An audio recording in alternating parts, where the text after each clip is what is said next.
In what is unfortunately becoming the norm for this Chicago Bulls team, they get out to an early deficit and then hit a nice run by the end of the second quarter to get the game closer. The Bulls are down by 8 right now at halftime. We're going to talk about the first half, break it down. What can the Bulls do to get back on track in the second half of this game? We're talking about all and more right after this. You are now tuned in to Chicago Bulls Central, your number one place for all Chicago Bulls news and content.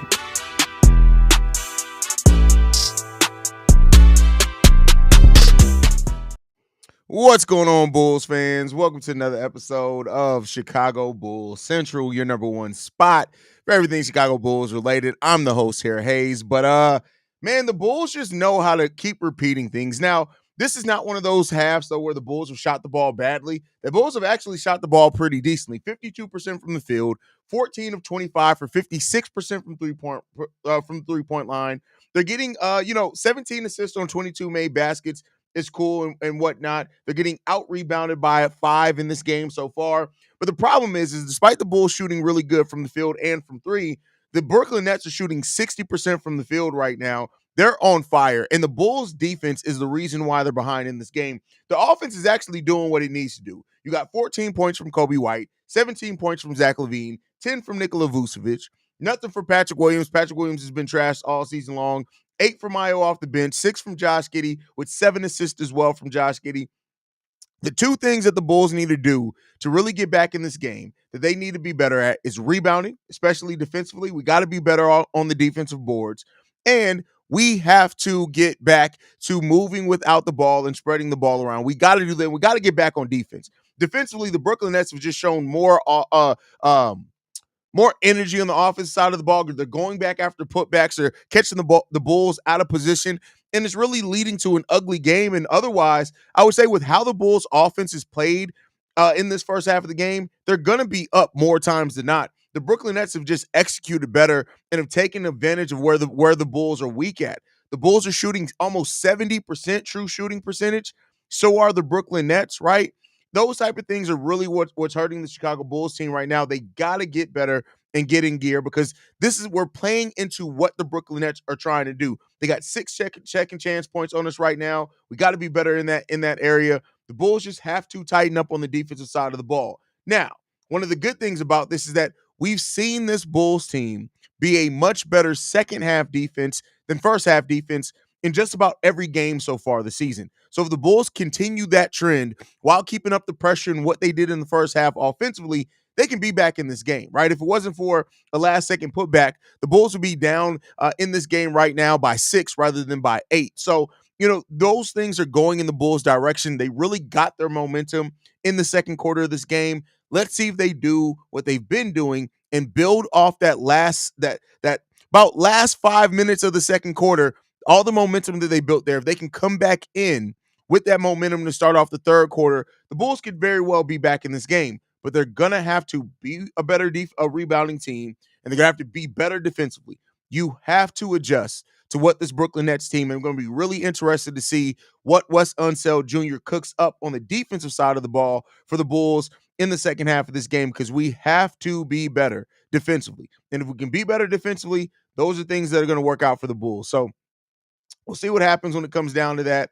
Overall, the Bulls got some things that can definitely go in their favor, right? It's not all for naught yet. It's not all done. But we got to get it together. We got to wake up. We got to have this wake-up call, and we got to get our shit together. The Bulls got to stop playing from down. They got to learn how to do that. Sydney says, Zach is heating up. These slow starts are killing us. Pat isn't pulling his weight at all. Pat's pulling his weight defensively, but offensively, Pat sucks. He's been terrible all season. But I agree with you. Zach's heating up. Kobe's getting in the right spot. If the Bulls can continue to build off that, we'll be okay.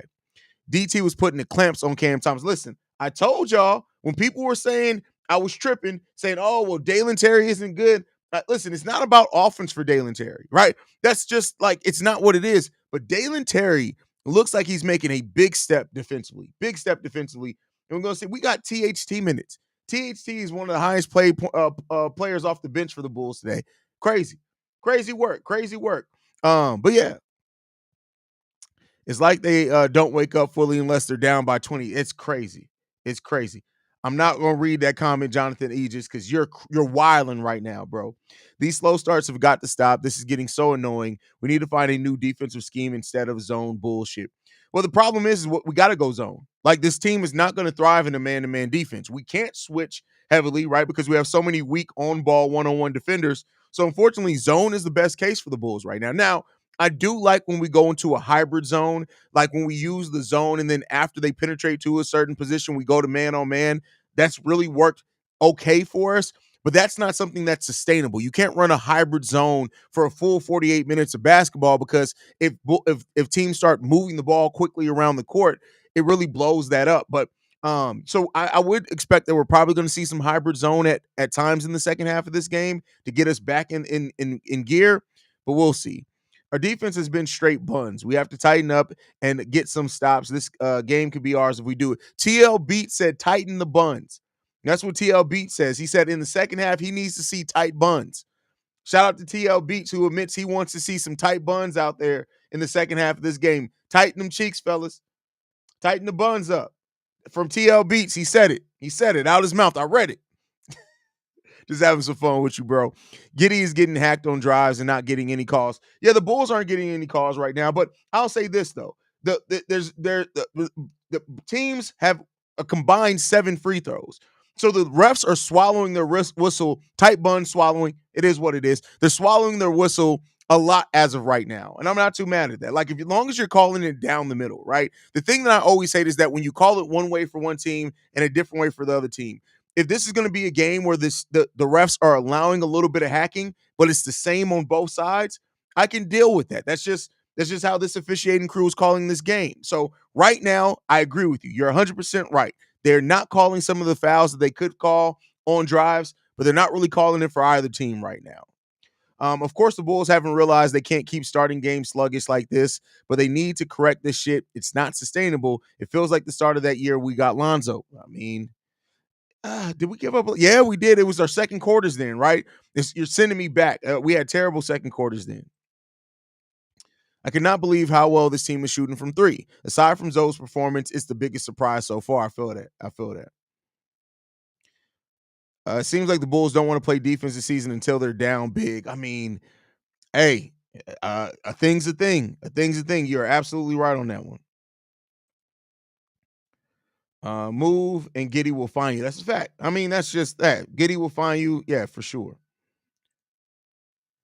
Giddy in those 7 assists. Yes, sir. I mean, listen, listen, the one thing you can't, I told you guys when we traded for Josh Giddy, I kept telling everybody the 91st percentile in open shots generated for his teammates. And with the Bulls hitting the shots like they are at the rate they have been, listen, Giddy, that triple double's coming for Giddy sooner rather than later.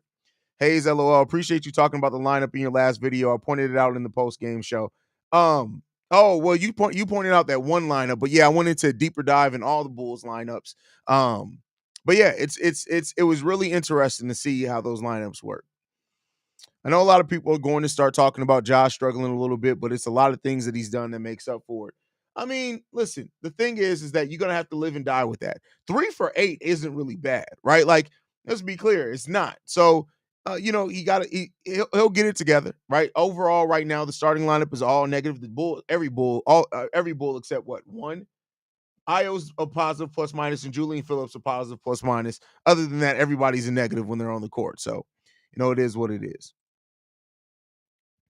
The game is a good challenge for the Bulls. Nets is probably what you mean there. Are no slouches on D, but I would like to see the Bulls block up the driving lanes. Think we can outscore them in the second half. I mean, let's hope so. And that's what the Bulls have done. They've worn teams out. Let's see if it happens again. Hope we end this losing streak against Brooklyn. Don't want a 4-game losing streak against them. Was surprised we even swept by them last season. Did we? I did. I had no idea. Had no idea.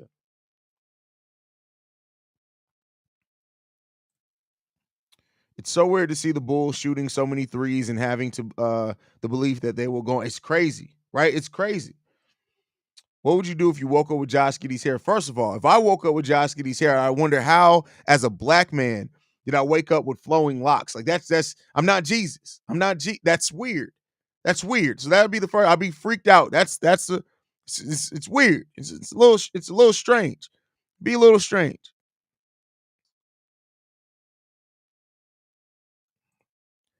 Love seeing Dalen play well. Love his energy and want to see him be successful. Listen, Dalen is one of those guys, man, where it's all energy, right? And you could definitely work. I mean, you can find a way to make that work for your team. You just got to find a way to control it and then the right lineups to move it in. We'll see what happens.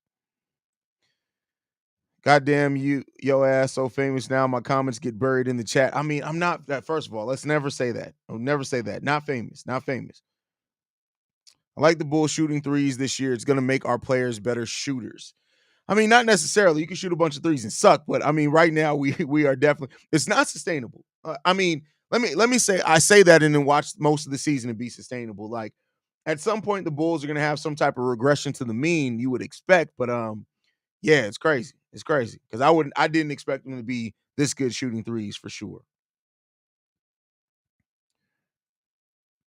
Josh not shooting good, confidence down, low defensive energy. I never seen him put 2 bricks up from the line. It'll be okay. Like, listen, it's gonna happen. Josh Giddey's gonna have cold shooting nights. It's definitely gonna happen.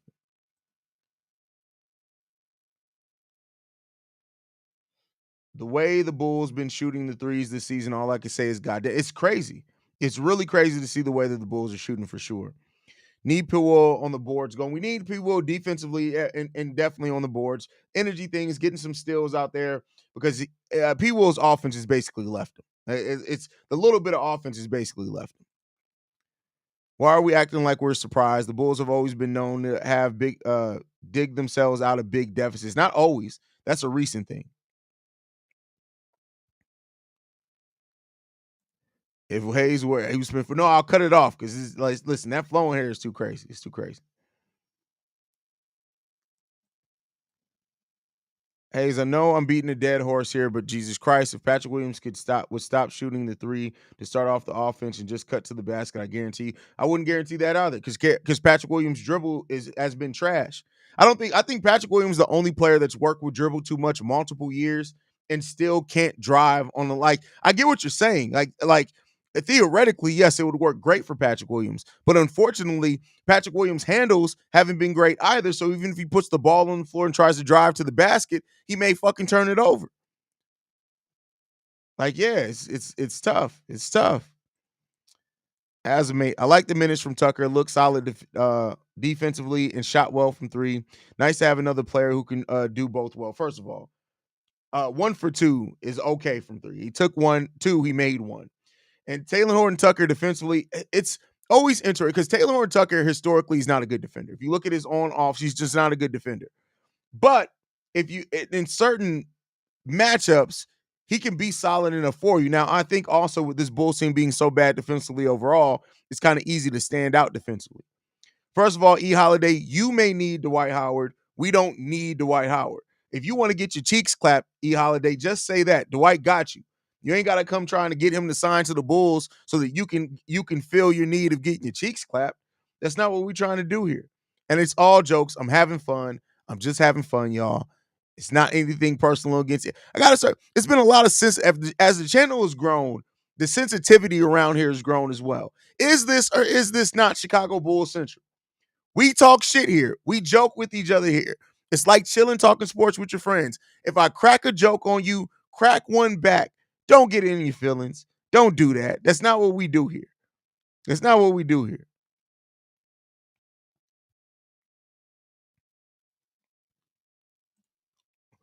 Does Zach and Pat have the worst handles on the team? Zach has good handles. Zach only problem is when he turns over and dribbles the ball off his foot, but Zach's handles are really good. Really good. I understand the hate on P. Will, but he's our best bet when it comes to switching. That's a fact. That's 100% fact. Deanna Marie, well, P. Will is starting to piss me off. Yeah. I mean, I can't defend him. Can't defend him. I can't do it.